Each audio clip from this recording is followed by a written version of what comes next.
So you're here to learn how you guys can use Dragbat here at Town Hall 10. Well, this guide has got you covered.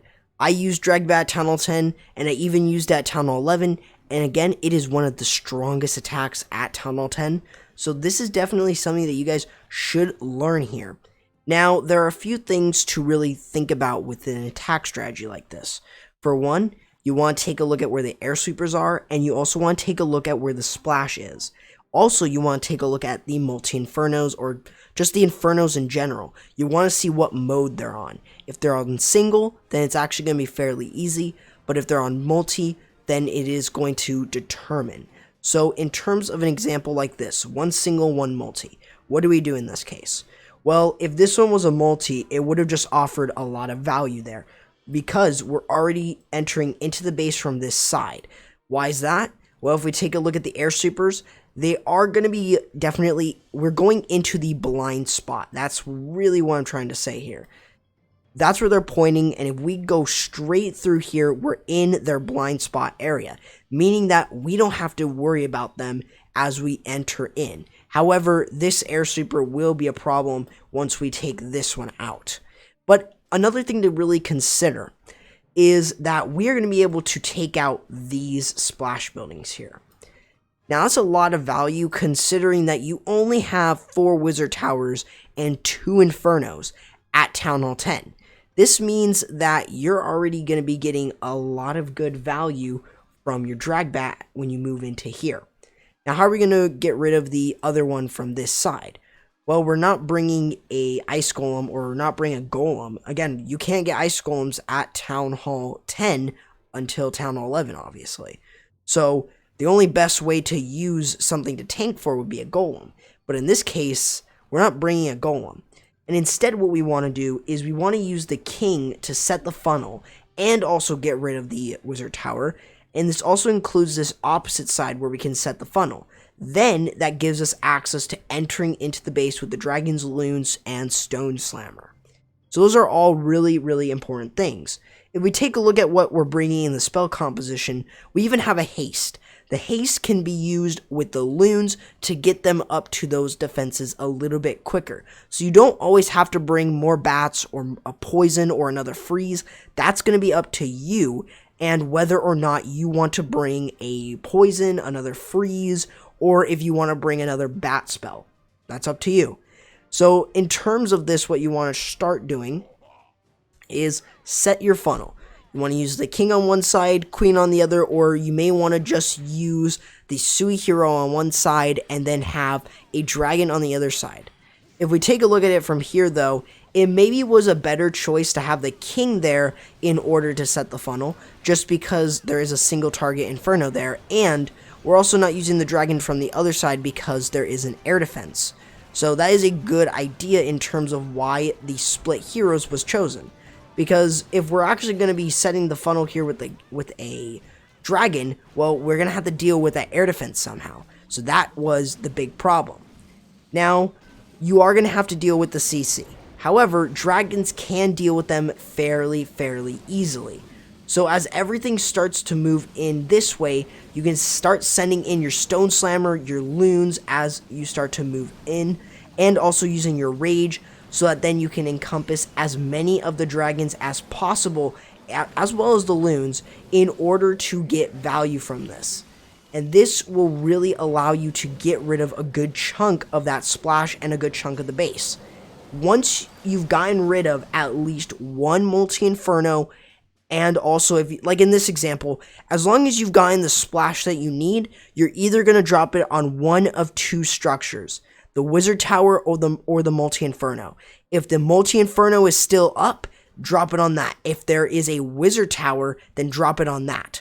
So again, it's going to be dependent. However, deal with the multi-inferno first. If there is still a multi-inferno up, use that first. It's going to help you in the long haul with this attack. Trust me, you'll really understand this at Town Hall 11 as well. This works very similar at Town Hall 11. There are just a few differences there at Town Hall 11.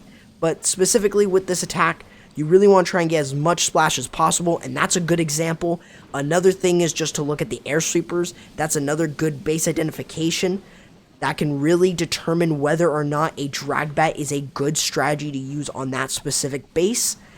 And also the army composition is going to be up to you. More dragons, more loons, or do you want to bring like a lava hound or even a golem inside? So let's go ahead and show you guys another example with the Dragbat. So with a base design like this, what are a few things to consider? Well, specifically, if we take a look at the air sweeper, it's way on the outside and it's going to be blowing back those dragons. We take a look at from our entry point from here. This is basically where our first entry point is going to be. Now, why is this? Well, we're going to get rid of the 2 wizard towers, even though what we could have done is used a rage freeze bats on that area and maybe even entered in from right here. The only reason is, well, these air defenses would be causing a problem, and specifically we would have to use a lava hound to do so, or even have the stone slammer go in first. So specifically, another thing to deal with would also be the Tesla farm and also the single target inferno. So those are just really minuscule things. But again, remember, you want to try and make sure that you set a funnel with your queen on one side and the king on the other, if you decide to use a Sui hero. So then as your dragons move in, you'll be able to use your bats either on the side or even in the area down below, like you see on this base design.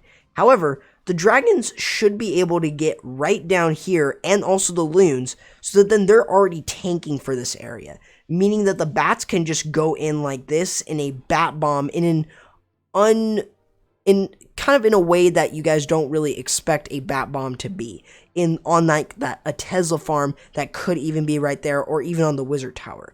So as the dragons move into the base. So that's really the thing to sort of think about with an attack strategy like this. So just remember to keep an eye out for the wizard tower placement, but also the multi-inferno placement and the air sweeper placement. Those 3 things are critical to really learning this attack. And again, you see the haste spell being used. The haste is specifically used, especially in this example, for the loons from the stone slammer to get, or basically emerge and actually have that haste ready for them. That is the main idea with this. So as you're entering into the base with the loons, the dragons, and also the stone slammer, you want to have the stone slammer going in so that then you can use the haste for those loons. Usually you don't see this all too often, but this is definitely a good idea. Now remember, you're sending the other side of the funnel with your king, so that then he can also get some sort of value as well. That is huge in terms of this attack, and making sure that you are able to get through it is what's really important. From right here, you see that the bat bomb was kind of used over the Tesla farm area, not over a area like where the multi-inferno is.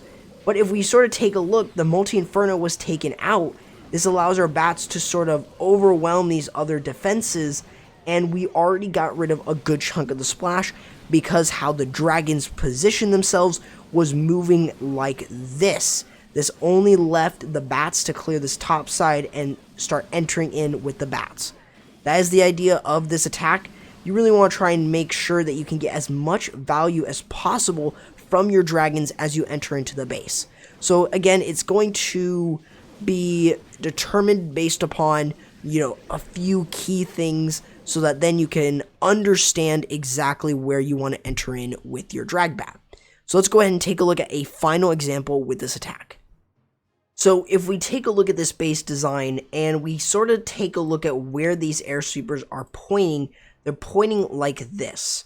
So what this does in terms of this attack strategy is that, it's not going to be as much of a problem as long as you can funnel this side out. That's the main idea, because if you're entering into the base here, that air sweeper is going to be blowing you back, and it's going to be blowing you back this direction. So what you really want to try and do is to make sure that when you enter into the base, have this already funneled, so that then you don't have to worry about the air sweeper doing too much. Now, another thing to take a look at is, again, all 3 of these examples that I've showed you guys today have all been against one multi, one single. So it gives you guys a good idea of, all right, how can I deal with singles and how can I deal with multis. So this is a good opportunity to learn how to use or how to deal with both. So even if it's at the same time. And we can see from this base design is that we see that there is all the wizard towers and the multi-inferno all on one side of the base.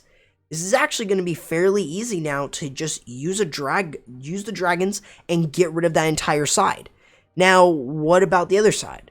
Well, we can just use a bat wave right here. We can just send in the bats and we don't have to use a rage with them. That's why we're only bringing one rage spell. So if you can see where this will become a little bit better in terms of usage, then I highly recommend you actually use just the bats in a bat wave area. Now, even if you're just going to be dropping them here, it's not really a bat bomb until you drop in a rage with them. So that is something to keep in mind when you guys are doing an attack like this. So if we go ahead and take a look at exactly what went down with an attack with this attack, specifically making sure that you create that funnel and also getting some of that free percentage with some minions or archers or whatever, that is what's really going to help you. So as you're starting to make sure, you want to make sure that one side of the base is funneled and the other side is also funneled out. So sometimes it'd be a good idea to bring some giants to tank for your queen. This gives you access already to making sure that you can funnel that other side out. This then just leaves you with a top side, which you can use either a dragon or even use the king in order to set that side of the funnel. This then gives you access to going into the base and going against the golem, or I'm sorry, the multi-inferno. Even if there is a golem in the CC, which you don't typically see all too often, definitely 100% sending in the stone slimer onto the wizard tower that, you know, your dragons and loons are not going for. That is something that you guys really need to think about. Again, the haste is being used here, and it's going to be used specifically so that then they can get rid of the expo and the air defense there, and then the dragons with the rage can get rid of the wizard towers and multi-inferno. We can see that most of the wizard towers have been taken out. Now all of them have, and all that's left is a single inferno and just some air defenses, but that's it realistically for this base. That's it. That's all that's left. The bats can just roam free on this without dealing with much of a problem. And that is why this attack is really, really strong. So with that being said, this gives you guys a broad aspect of this attack. So hopefully you guys did enjoy. If you guys didn't, leave a like, subscribe, turn on the notification bell so you guys don't miss anything. And also feel free to let me know in the comments if you guys did enjoy and want to see more of these type of videos. Also, feel free to join the Only the Brave family. I will leave a link down in the description for their Discord server, and feel free to join any of the other clan families I cover on my channel. And I'll be leaving links to those guys in the description below. Also, feel free to go ahead and join my community Discord and follow me on Twitter. I will leave some links down in the description in order to check those out. With that being said, that's going to do guys for the video. Hopefully you guys enjoyed, and I'll be seeing you guys next time. Corrupt, signing out.